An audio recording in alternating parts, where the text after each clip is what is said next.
ओम शांति।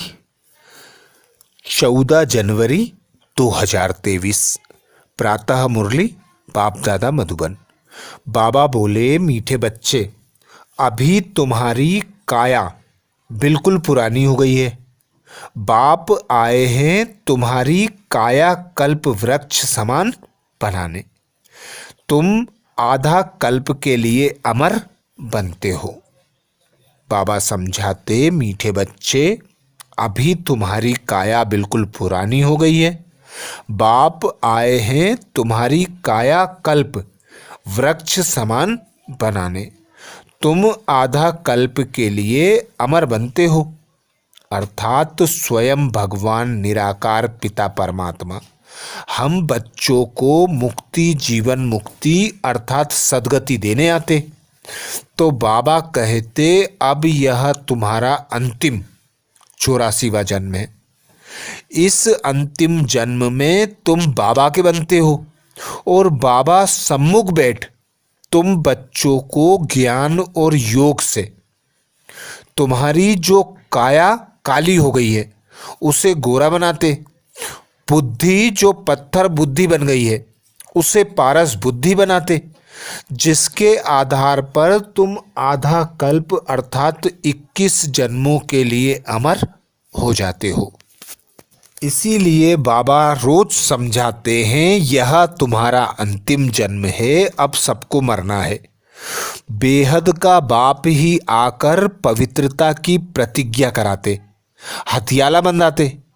तो बाबा कहते, जो बच्चे श्रीमत पर चल पवित्र बनते, कमल फूल समान रहते, वे 21 जन्मों के लिए स्वर्ग के मालिक बन जाते। उनकी काया कल्पतरु हो जाती, 21 जन्म के लिए अमर बन जाते। प्रश्न किया बाबा ने, इस वंडरफुल नाटक में कौन सी बात बहुत समझने की है? इस वंडरफुल ड्रामा में कौन सी बातें बहुत समझने की हैं? उत्तर में बाबा समझाते, इस नाटक में जो भी एक्टर अर्थात पार्टधारी हैं उनका चित्र केवल एक बार ही देख सकते हैं, फिर वही चित्र 5000 वर्ष बाद देखेंगे। 84 जन्मों के 84 चित्र बनेंगे और सभी भिन्न भिन्न होंगे। कर्म भी किसके साथ मिल नहीं सकते। जिसने जो कर्म किए वह फिर 5000 वर्ष बाद वही करेंगे। यह बहुत समझने की बातें हैं। तुम बच्चों की बुद्धि का ताला अभी खुला है, तुम यह राज सबको समझा सकते हो। अर्थात बाबा आकर हम बच्चों को ड्रामा के गुह्य रहस्य बताते, जिसमें से बाबा कहते, जो 84 जन्मों का चक्र है वह हूबहू रिपीट होता 5000 वर्ष बाद। तो जो कर्म हम अभी करते वह फिर 5000 वर्ष बाद पुनः करेंगे, और जो चित्र बनते वह भी फिर 5000 वर्ष बाद फिर बनेंगे। तो बाबा हम बच्चों का बुद्धि का ताला अभी ऐसा खोलकर समझदार बना देते। इसीलिए बाबा कहते, वही बच्चे समझ सकेंगे जिन्होंने कल्प पहले समझा होगा। गीत सुनाया बाबा ने, भोलानाथ से निराला कोई और नहीं। ओम शांति। भोलानाथ सदैव शिव बाबा को कहा जाता है, शंकर को नहीं कहा जाता। वह तो विनाश करता है और शिव बाबा स्थापना करते हैं। यह तो जरूर है, स्थापना स्वर्ग की और विनाश नर्क का करेंगे। तो ज्ञान सागर भोलेनाथ शिव को ही कहेंगे। अब तुम बच्चे तो अनुभवी हो, जरूर कल्प पहले भी शिव बाबा आया होगा और अब आया है जरूर। उनको आना जरूर है, क्योंकि नई सृष्टि बाबा कहते, क्योंकि नई मनुष्य सृष्टि को रचना है। इस ड्रामा के आदि मध्य अंत का राज बताना है, इसलिए जरूर यहाँ आना है। सूक्ष्म वतन में तो नहीं आएंगे। बाबा कहते, सूक्ष्म वतन में तो नहीं बताएंगे। सूक्ष्म वतन की भाषा अलग है, मूल वतन में तो भाषा है नहीं। यहाँ है टाकी। शिव बाबा ही बिगड़ी को बनाने वाला है।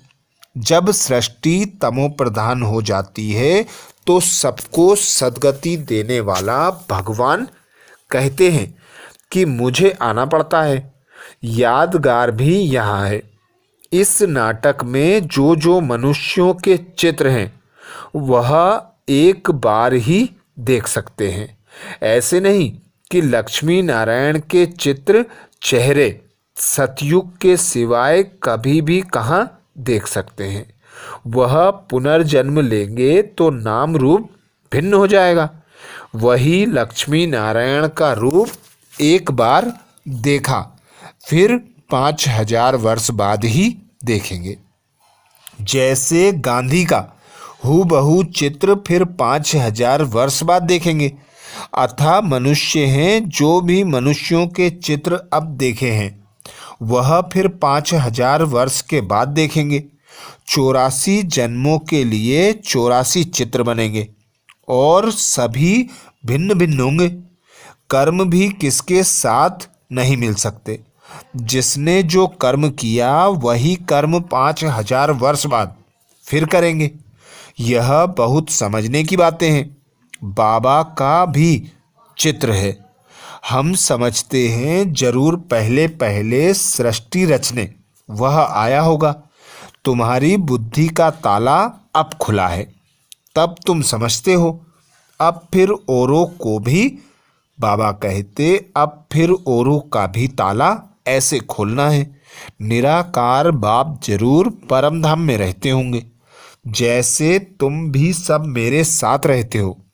पहले जब मैं आता हूँ तो मेरे साथ ब्रह्मा विष्णु शंकर होते हैं। मनुष्य सृष्टि तो पहले से ही है, फिर वह कैसे पलटा खाती है, रिपीट कैसे होती है। पहले पहले जरूर सूक्ष्म वतन रचना पड़े, फिर स्थूल वतन में आना पड़े। क्योंकि मनुष्य जो देवता थे वह अब शूद्र बने, उन्हों को फिर ब्राह्मण से देवता बनाना पड़े। तो जो कल्प पहले मैंने ज्ञान दिया था फिर वही रिपीट करूँगा। इस समय बैठ राजयोग सिखाता हूँ, फिर आधा कल्प के बाद भक्ति आरंभ होती है। बाप खुद बैठ समझाते हैं कि पुरानी सृष्टि फिर नई कैसे बनती है, अंत से फिर आदि कैसे होती है। मनुष्य समझते हैं परमात्मा आया था, परंतु कब कैसे आया, आदि मध्य अंत का राज कैसे खोला यह नहीं जानते। बाप कहते हैं फिर मैं सम्मुख आया हूँ सभी को सद्गति देने। माया रावण ने सभी की किस्मत बिगाड़ दी है, तो बिगड़ी को बनाने वाला जरूर कोई चाहिए। बाप कहते हैं 5000 वर्ष पहले भी ब्रह्मा तन में आया था। मनुष्य सृष्टि जरूर यहाँ ही रची है। यहाँ आकर सृष्टि को पलटाए काया कल्प वृक्ष समान बनाते हैं। अब तुम्हारी काया बिल्कुल पुरानी हो गई है, इसको फिर ऐसे बनाते हैं। जो आधा कल्प के लिए तुम अमर बन जाते हो। भल शरीर बदलने हों, बाबा कहते भल शरीर बदलते हों, परंतु खुशी से। जैसे पुराना चोला छोड़ नया लेते हैं, वहाँ ऐसे नहीं कहेंगे कि फलाना मर गया, उनको मरना नहीं कहा जाता है। जैसे तुम्हारा यह जीते जी मरना है तो तुम मेरे थोड़े ही हो, तुम तो शिव बाबा के बने हो। बाबा कहते हैं तुम मेरे नूरे रत्न सिकिलदे बच्चे हो। शिव बाबा भी कहते हैं तो ब्रह्मा बाबा भी कहते हैं। वह निराकारी बाप, यह साकारी बाप। अभी तुम कहते हो बाबा आप भी वही हो ना, हम भी वही हैं जो फिर आकर मिले हैं। बाप कहते हैं मैं आकर स्वर्ग स्थापन करता हूँ, राजाई तो जरूर चाहिए, इसलिए राजयोग सिखाता हूँ। पीछे तो तुमको राजाई मिल जाएगी, फिर इस ज्ञान की वहाँ दरकार नहीं रहती। फिर यह शास्त्र आदि सब भक्ति में काम आते हैं। पढ़ते रहते हैं, जैसे कोई बड़े आदमी हिस्ट्री ज्योग्राफी लिख जाते हैं, वह पीछे पढ़ते रहते हैं। अतः किताबें हैं, मनुष्य पढ़ते ही रहते हैं। स्वर्ग में तो कुछ भी नहीं होगा, वहाँ तो भाषा ही एक होगी। तो बाबा कहते हैं, अब मैं आया हूँ सारी सृष्टि को नया बनाने।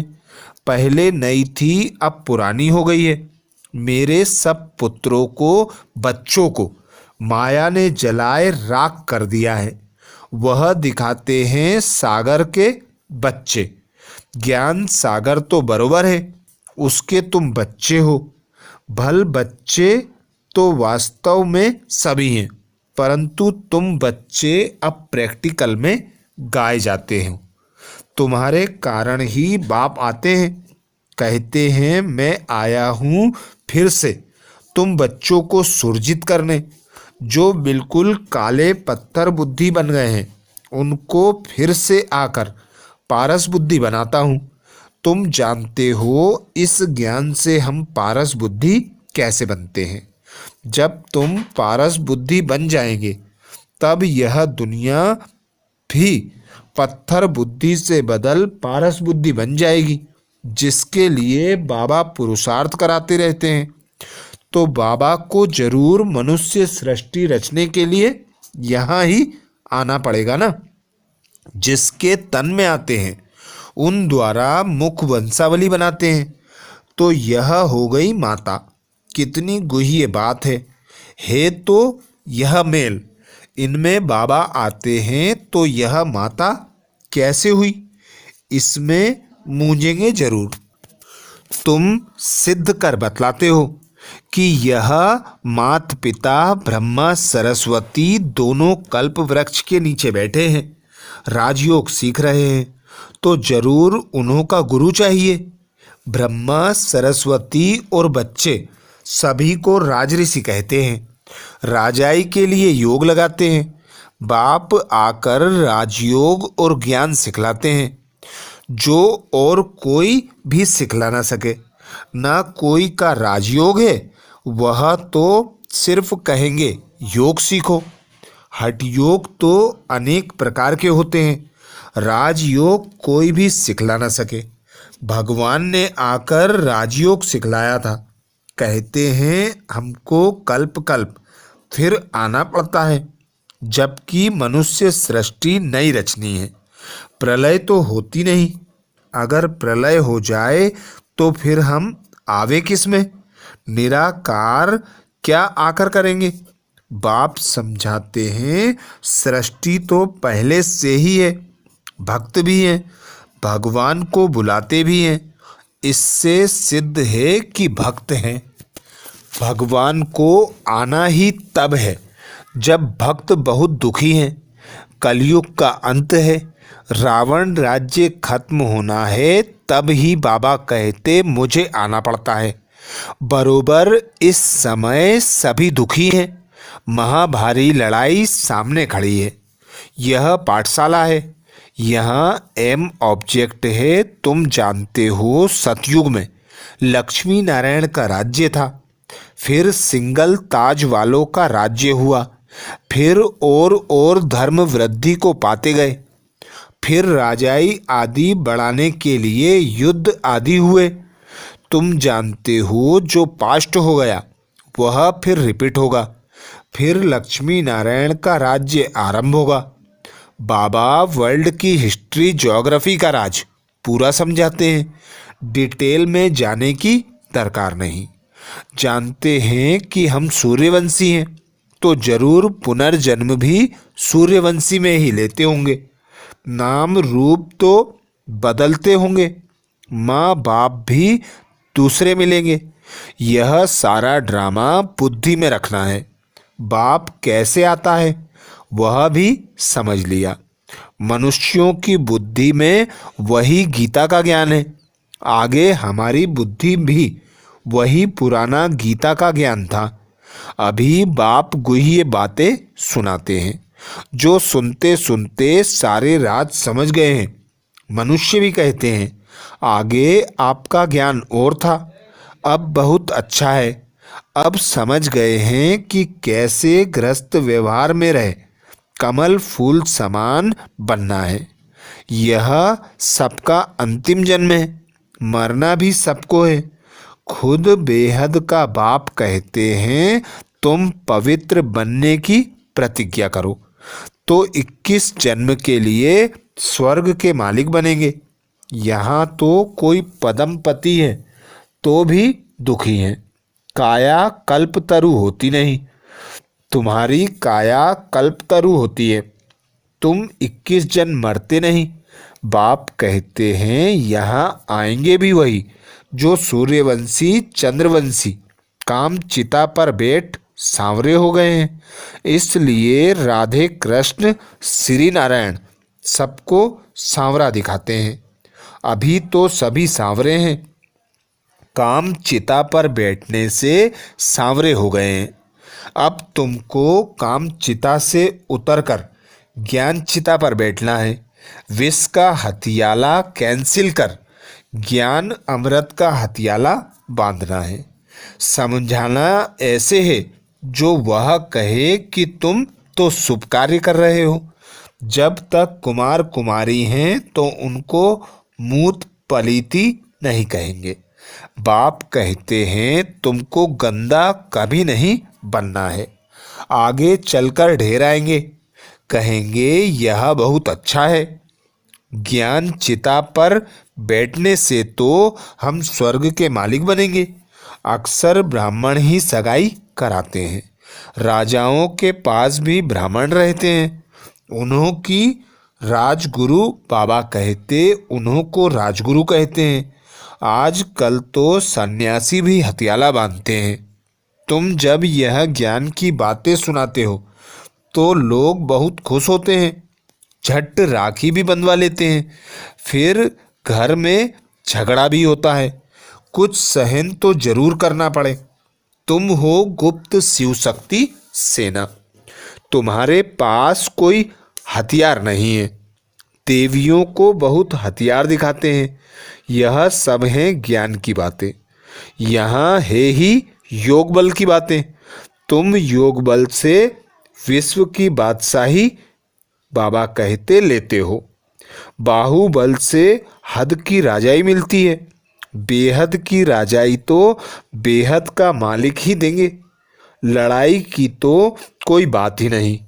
बाप कहते हैं मैं कैसे लड़ाऊंगा, मैं तो लड़ाई झगड़ा मिटाने के लिए आया हूँ। फिर इनका नाम निशान भी नहीं रहता। तब तो परमात्मा की सब बाबा कहते, तब तो परमात्मा को सब याद करते हैं। कहते हैं मेरी लाज रखो, फिर भी एक में निश्चय नहीं तो और को पकड़ते रहते हैं। कहते हैं हमारे में भी ईश्वर है, फिर अपने में भी विश्वास नहीं रखते। सुगु बाबा कहते गुरु करते हैं। जब तुम्हारे में भगवान है तो गुरु क्यों करते हो? यहाँ तो बात ही न्यारी है। बाप कहते हैं कल्प पहले भी मैं ऐसे ही आया था जैसे अब आया हूँ। अब तुम जानते हो कि रचता बाप कैसे बैठ रचना करते हैं। यह भी ड्रामा है। जब तक इस चक्र को नहीं जाना तब तक कैसे जाने कि आगे क्या होना है। कहते हैं यह कर्म क्षेत्र है। हम निराकारी दुनिया से पार्ट बजाने आए हैं। तो तुमको सारे ड्रामा के क्रिएटर डायरेक्टर का मालूम होना चाहिए। हम सब एक्टर तो जान गए हैं कि यह ड्रामा कैसे बना हुआ है, यह सृष्टि चक्र कैसे वृद्धि को पाती है। जबकि अब कलयुग का अंत है तो जरूर सतयुग स्थापन होना चाहिए। इस चक्र की भी समझानी बिल्कुल ठीक है। जो ब्राह्मण कुल के होंगे वह समझ जाएंगे। फिर भी वह प्रजापिता है तो अपना कुल बढ़ता ही जाएगा। बढ़ना तो है ही। कल्प पहले मुआफिक सब पुरुषार्थ करते ही रहते हैं। हम साक्षी होकर देखते हैं। हर एक को अपना मुखड़ा आईने में देखते रहना है। कहाँ तक हम लायक बने हैं सतयुग में राजधानी लेने के। यह कल्प कल्प की बाजी है। जो जितनी सर्विस करेंगे, तुम हो बेहद के रूहानी सोशल वर्कर। तुम सुप्रीम रूह की मत पर चलते हो। ऐसे अच्छी अच्छी पॉइंट धारण करनी है। बाप आकर काल के पंजे से छुड़ाते हैं। वहाँ मृत्यु का नाम ही नहीं। यह है मृत्यु लोक, वह है अमरलोक। यहाँ आदि मध्य अंत दुख है, वहाँ दुख का नाम निशान नहीं। अच्छा, मीठे मीठे सिकिलदे बच्चों प्रति माता पिता बाप दादा का याद प्यार और गुड मॉर्निंग। रूहानी बाप की रूहानी बच्चों को नमस्ते। हम सब रूहानी बच्चों की रूहानी माता पिता बाप दादा को याद प्यार गुड मॉर्निंग और नमस्ते। धारणा के लिए मुख्य सार में बाबा बोले, पहली पॉइंट, हम निराकारी और साकारी दोनों बाप के सिकिलदे नूरे रत्न हैं। हम शिव बाबा के जीते जी वारिस बने हैं। इसी नशे में रहना है। हम निराकारी और साकारी दोनों बाप के सिकिलदे नूरे रत्न हैं। हम शिव बाबा के जीते जी वारिस बने हैं। इसी नशे में रहना है। दूसरी पॉइंट बाबा कहते, योग बल से विश्व की राजाई लेनी है। पवित्रता की राखी बांधी है तो सहन भी करना है। पतित कभी नहीं बनना है। योग बल से विश्व की राजाई लेनी है। पवित्रता की राखी बांधी है तो सहन करना है। पतित कभी नहीं बनना है। वरदान दिया बाबा ने। वरदान में बाबा कहते, सुख के सागर बाप की स्मृति द्वारा दुख की दुनिया में रहते भी सुख स्वरूप भाव। सुख के सागर बाप की स्मृति द्वारा दुख की दुनिया में रहते भी सुख स्वरूप भाव। सदा सुख के सागर बाप की स्मृति में रहो तो सुख स्वरूप बन जाएंगे। चाहे दुनिया में कितना भी दुख, बाबा कहते, दुख अशांति का प्रभाव हो, लेकिन आप न्यारे और प्यारे हो, सुख के सागर के साथ हो, इसलिए सदा सुखी, सदा सुखों के झूले में झूलने वाले हो। मास्टर सुख के सागर बच्चों को दुख का संकल्प भी नहीं आ सकता, क्योंकि दुख की दुनिया से किनारा कर संगम पर पहुँचे हो। सब रस्सियाँ टूट गईं तो सुख के सागर में लहराते रहो। स्लोगन में बाबा कहते, मन और बुद्धि को एक ही पावरफुल स्थिति में स्थित करना ही एकांतवासी बनना है। मन और बुद्धि को एक ही पावरफुल स्थिति में स्थित करना ही एकांतवासी बनना है। अच्छा, ये थे बाबा के महावाक्य। ओम शांति।